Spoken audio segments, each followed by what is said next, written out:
In 1949, Conrad Hilton walked into the Waldorf Astoria in New York City for the very first time as its new owner. This wasn't just any hotel, it was the hotel, the crown jewel of American hospitality. Presidents stayed there, royalty stayed there. It symbolized luxury itself. Hilton didn't head to the penthouse. He didn't call a meeting. He didn't inspect the ballroom. Instead, he asked a bellhop for directions and quietly walked the entire building on foot. When he returned to his office hours later, Hilton wrote just two things on a small piece of paper and pinned it above his desk. Bathrooms, beds. That was it. No grand strategy, no slogans, no mission statements. For Hilton, leadership wasn't about complexity. It was about obsession with fundamentals. He believed if guests slept perfectly and felt completely comfortable in the bathroom, everything else would take care of itself. And this wasn't symbolic. For decades, Hilton personally inspected beds. He measured mattresses. He standardized bathrooms across the entire Hilton empire at a time when most hotels were wildly inconsistent. While competitors chased prestige, Conrad Hilton chased reliability at scale. That mindset didn't just build hotels. It built one of the most enduring hospitality brands in history. Welcome back to Leaders, a podcast dedicated to exploring the best leaders this world has ever seen, and your number one source for actionable business leadership insights. And that opening story is around episode 53 subject, Conrad Hilton, the founder of what has now been developed into the Hilton Empire. And one source that we will rely heavily on is his book, Be My Guest. And the foreword is actually written by his son, Baron Hilton. And one of the things that Baron says within the foreword is, and that he learned from his father, Conrad, was act big, dream big, and be honest as really the guiding principles of Hilton. In addition to that story that we shared at the beginning of making it really simplistic about what's going to make for the best experience and the guiding principles of Hilton, acting big, dreaming big, and being honest and forthright are the guiding principles. And Conrad himself was known for his optimism, honesty, and unwavering sense of fairness. And that would help him create the era's largest and most profitable international hotel empire. His business acumen was built on a keen understanding of property values, impeccable timing, patience, and skill in negotiating, with a financial savvy and a unique talent for picking the right man for the right job. He attributed his success to his guiding philosophy. Man with God's help and personal dedication is capable of anything he can dream. All a man has got is his word. If you can't trust what he says, how do you know he's there at all? So he obviously really valued the trust in his company and picking people that he could trust in key leadership positions.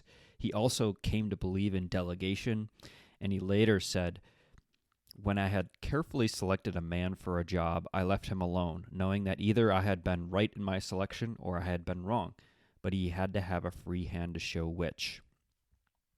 Within that same autobiography, he also lays out his operating rules for Hilton and sort of the company's key ideas, if you will. That 1957 book, Be My Guest, he spilled out those key ideas as, number one, each hotel has its own personality. While things can stay the same when it comes to ensuring how guests are feeling with the things that they're providing in terms of hospitality, service, the things within the hotel rooms themselves, each hotel needs to have its own personality.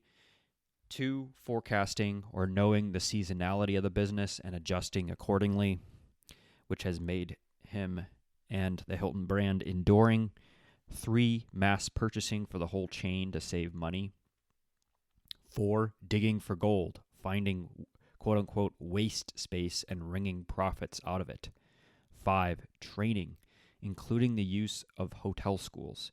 He later went on to fund the Hilton School at the University of Houston, for example. 6, powerful sales, advertising, and publicity, including groups and conventions. And finally, number 7, integrated reservation systems to make it easy for guests to book Hilton hotels. That was one of the first kind of innovations that he had within the hotel industry, and one that he spotted and felt that was really important to develop. And in that same sort of autobiography from company building operating rules, there were additional rules that he laid out for his rules for living. And we'll go into detail of those now. And number one being finding your own particular talents. And the excerpt from the book reads from that section, as surely as none of us was given the same thumbprint, so surely none of us possesses the exact same talent. This does not mean there will not be 2 housewives, 2 carpenters, 2 artists, or 2 hotel men. We each have 2 thumbs, but the individual print is uniquely our own. Emerson says, each man has his own vocation. The talent is the call. He inclines to do something which is easy for him and good when it is done, but which no other man can do. His ambition is exactly proportionate to his powers. The height of the pinnacle is determined by the breadth of the base. Finding this particular talent or vocation is the first step in the art of successful living, he says. Great frustration and the fuel of failure can be present in the face of material success if we follow someone else's footsteps rather than our own. Don't worry if it takes a little time to find your own niche. It took me 32 years and I started out to be a banker. History proves that this isn't shameful. George Washington began as a surveyor. Somerset Maugham graduated in medicine before he took up the pen. Norman Vincent Peale was a newspaper man for some years. Albert Schweitzer was a theologian, a musician until he was 30, when he resigned as a principal of the Theological College of St. Thomas to become a medical student and devote the rest of his life to healing the sick and suffering African natives. St. Peter, the Rock, was first a fisherman. Number 2 goes back to what Barron had said and says, be big, think big, act big, dream big. Your value is determined by the mold you yourself make it. It doesn't take any more energy to expect to be the housewife, the finest cook, the most capable carpenter. It has been my experience that the way most people conceive failure is by misjudging their abilities, belittling their value. Did you ever think what can happen to a plain piece of iron worth about $5? The same iron, when made into horseshoes, is worth $10.50. If made into needles, it is worth $3,250.85. And if turned into balance springs for watches, the value jumps to $250,000. The same is true of another kind of material, you. Number 3, be honest. 4, live with enthusiasm. You will be moving to new forms of expression, cannot ever know inactive time of your life. It cannot be taken by the spoonful. Rather, it must be swept into every part of your life. Number 5, don't let your possessions possess you. Number 6, don't worry about your problems. Number 7, don't cling to the past. Number 8, look up to people when you can, down to no one. Number 9, assume your share of responsibility for the world in which you wish to live. And number 10, pray consistently and confidently. We see a very religious man, mostly formed by his relationship with his parents that helped form that. In addition to the operating rules for living and the operating rules for Hilton, let's go into maybe a little bit more specifics outlined in each chapter as far as how that then helped to influence his leadership style as a successful leader in the hospitality industry. So in chapter 1, we see leadership as hospitality. And the core philosophy that he's conveying through this chapter is opening the book by making something very clear. It's not about hotels, it's about the people. For Hilton, hospitality wasn't a transaction, it was more of a moral obligation. He believed every guest walking into a Hilton property was placing trust in the brand. Leadership, therefore, meant honoring that trust every single time. He often framed business as service first, profit second, not in a soft way, but in a disciplined, almost obsessive way. And he's quoted saying, "Success in business is not about money, it is about how well you serve others." Maybe more of what we can glean from these would be leadership themes of one, being customer first obsessed. He didn't delegate customer experience to the marketing department. Instead, he really personally inspected a lot of the properties. He believed leaders had to see reality firsthand and not through reports. We continue to see that theme and frame from not only Hilton, but definitely more the recent leaders that we have studied are in the details. They are going to whatever they are building from a scaling perspective, seeing different locations, seeing it in action, being on the ground floor. We definitely see that. From a leader's standpoint, you still do need to be in the details to be successful. Is I think what we're finding through a lot of these leaders that we're studying. And really, great leaders in that case don't outsource their empathy. They are there with their employees, no matter what the level, to understand what they are going through, what are the problems of the customers. All of that is then informing the big decisions that they are making within the companies. Number 2, brand consistency as leadership is also key. He understood early that trust scales only when experience is predictable. A Hilton in Chicago needed to feel like a Hilton in Rome. While he thinks that every hotel should take on the same personality, the feeling that you get with each of them needs to be consistent. That was kind of revolutionary at the time. Most hotels were independent, and Hilton, in that case, was very unique, positioned in the marketplace to build a system of trust. Culture starts. Hilton believed employees mirrored leadership behavior. If the leader cared deeply about guests, employees would too. If the leader cut corners, culture would rot. The takeaway from that would be that he scaled globally because he scaled values before he scaled the buildings that he was making Hilton hotels into. Chapter 3, we get into expansion, risk, and sort of what he viewed as thinking in decades. So his views on growth, so long before globalization was kind of a buzzword, Hilton was thinking internationally. He saw travel as inevitable and peace as profitable. His expansion wasn't reckless, though. It was principled patience paired with bold timing. He believed leaders had to get comfortable being early and uncomfortable for long stretches. Some of the themes throughout this time of growth would be a long-term vision. He wasn't optimizing quarterly returns.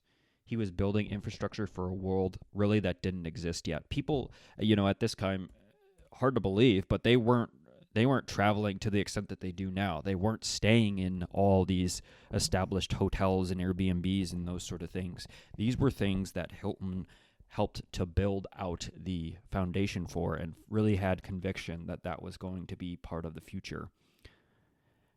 Most leaders fail not because they're wrong, but because they're early and lack conviction.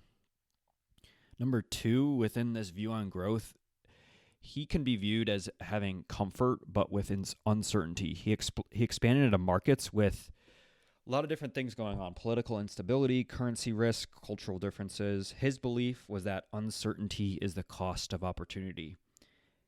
While all this was going on, he was thinking in decades too. He believed real leadership required emotional distance from short-term noise. He's quoted in saying, "You don't build something great by reacting. You build it by committing." It sort of reframed him as a strategic architect, not just someone who was operating hospitality at scale.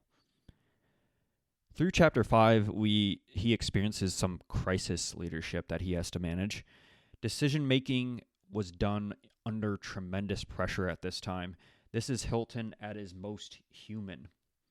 He openly discusses his struggles with over-expanding, financial strain, and moments when the entire empire felt at risk. What stands out isn't brilliance, it's his emotional discipline. He refused to panic throughout this time, and that emotional discipline, he believed that fear was contagious and leaders had a responsibility not to spread it. He also had resilience. He didn't pretend mistakes didn't happen. He acknowledged them, learned, and moved forward without self-pity. Number 3, he had conviction during the downturns. He lived through the Great Depression. He held on to his core beliefs even when external conditions suggested abandoning them. This chapter really was essential because it shows how values behave under stress, not just in success. Chapter 7 was more about execution, standards, and scale.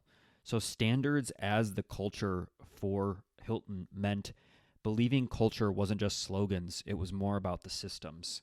It was about the beds. It was about the bathrooms, cleanliness, the lighting, the scripts that service was expected as. He believed details helped to scale those values. In addition, he had operational excellence. He understood that that wasn't occasional. It needed to be repeated and at scale. The culture also operated through process. Standardization wasn't about control. It was about trust, both for guests and employees.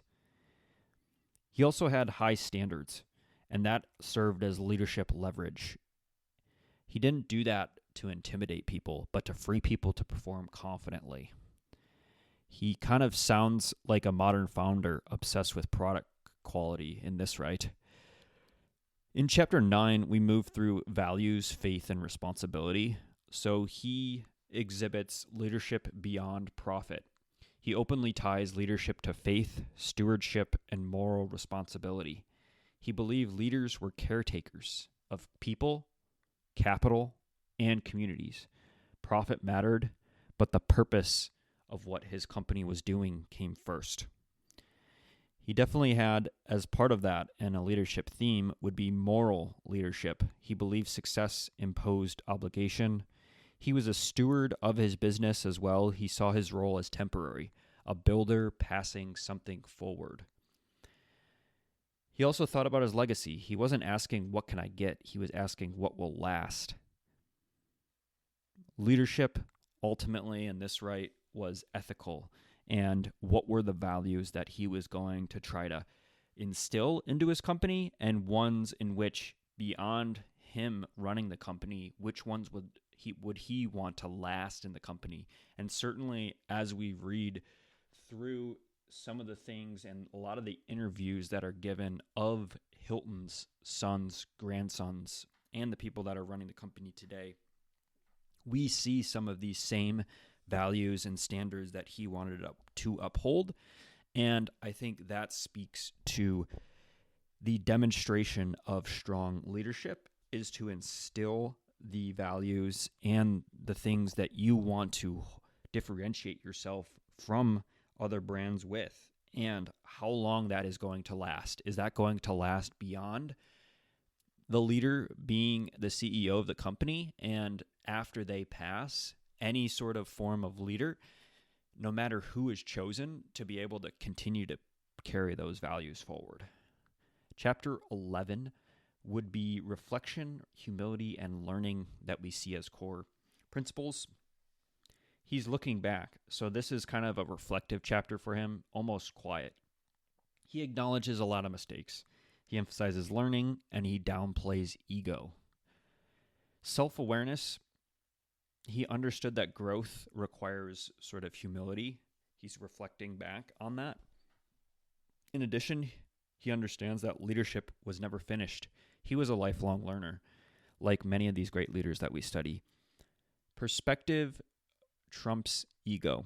Success didn't make him louder, it made him calmer.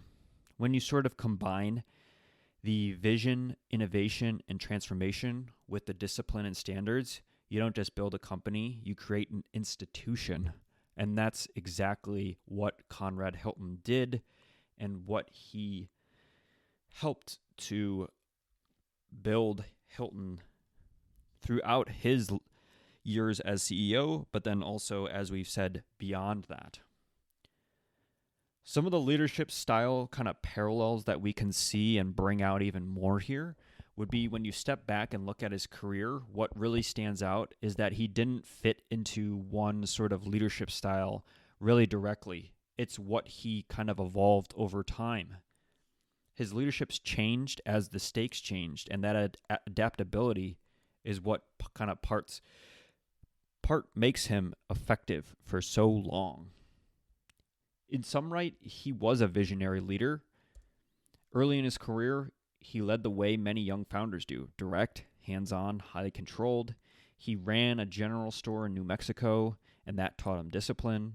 His margins were really thin. Mistakes were expensive. He had to be a taskmaster because survival demanded it. As he moved into politics and larger ventures, that edge sort of softened, but it never disappeared. People could see that Hilton was willing to do the work himself. He wasn't a distant exec. He showed up, he got his hands dirty, and that earned trust. Over time, he blended those experiences into a more visionary form of leadership. He had that rare ability to see what didn't exist yet and convinced others that it mattered. A perfect example came in 1940 when he became the first hotelier to put TVs in guest rooms. At the time, it was expensive, unproven, and widely questioned, but Hilton understands something others didn't. Guests weren't just buying a bed for the night. They were buying an experience. That decision required buy-in from employees, partners, investors, and Hilton got it, not through force, but through vision. He helped people see a future they hadn't yet imagined. He was also a very innovative leader, not in a flashy kind of Silicon Valley way, but in how he created value. He constantly looked for angles others missed. He understood loyalty before it was formalized as a business strategy. He helped pioneer one of the earliest hotel credit cards. He leaned into culture and storytelling, most famously by turning the pina colada into a symbol of the Hilton experience. Innovation for Hilton wasn't about novelty. It was about solving real problems and strengthening the brand's emotional connection with guests. Great innovative leaders grasp the whole system. They see what's broken. They question defaults, and they create environments where new ideas can actually be executed. Hilton did exactly that, where he's building processes that allowed creativity to scale without a bunch of chaos and conflict. Finally, in addition to being what some would view as a visionary leader, maybe an innovative leader, he would also be considered a transformational leader at his core. He used inspiration more than an authority. He believed that employees felt pride in their work. Guests would feel that too. Hilton was known for motivating people through purpose, connecting daily tasks to a larger mission of service and hospitality. He cared deeply about standards, but he also cared about people. He listened, he mentored, he encouraged open communication and tolerated disagreement when it led to better outcomes. Even critics acknowledged that Hilton wanted employees to grow, not just comply. His transformational vision went far beyond just the internal culture of Hilton. Hilton didn't just want to improve hotels. He really wanted to transform the entire industry. So as part of that, he saw a world where travel would become global, routine, and accessible long before the world existed. In 1948, he turned that vision into a reality by building the first truly international hotel company. His son, Baron, later captured it perfectly. Quote unquote, "My father was a visionary and imagined a worldwide travel industry before one actually existed." That's really the essence of transformational leadership. Seeing the future clearly enough and early enough to build it first. Let's tie back to the opening story. Beds, bathrooms, trust. Conrad Hilton's leadership wasn't flashy. Instead, it was patient, principled, and relentlessly focused on serving people well. He didn't build hotels. He built trust and then scaled it with his leadership.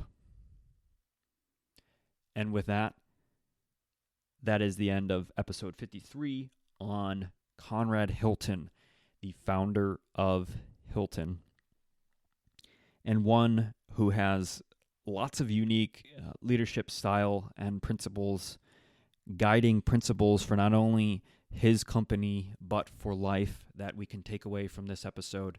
So I hope you enjoyed episode 53, and we will be back soon here for episode 54 on leaders. Thanks.